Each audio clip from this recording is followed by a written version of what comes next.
come to my mind just from talking, this is again going back to sort of the extrovert side of what I was talking about earlier on, just listening to what you were saying as well. And I know we've had a conversation previously where one of the difficulties you face is you're trying to convince the 20-somethings that they need to get a pension. And when you're early 20s, you're thinking pensions for old people.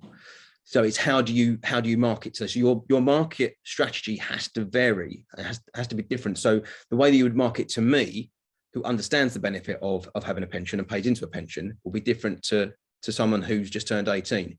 Absolutely. And one of the ways you can utilize certainly video is by introducing that sort of subliminal message. So it doesn't have to be a long video, and it doesn't have to show masses of wealth. It can just show a glimpse of what it is that they would be interested in. So for example, let's take a sports car, for example. When you look at a sports car, you instantly think expense and wealth.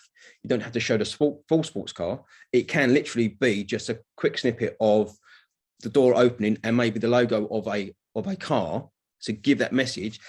And then your message at the end is tailored about pensions and savings and sort of wealth management. So you're not saying that I'm going to make you so wealthy that you'll be able to afford this sports car, but it's certainly a subliminal message that you're putting into your video whilst getting your point across, targeting that younger market.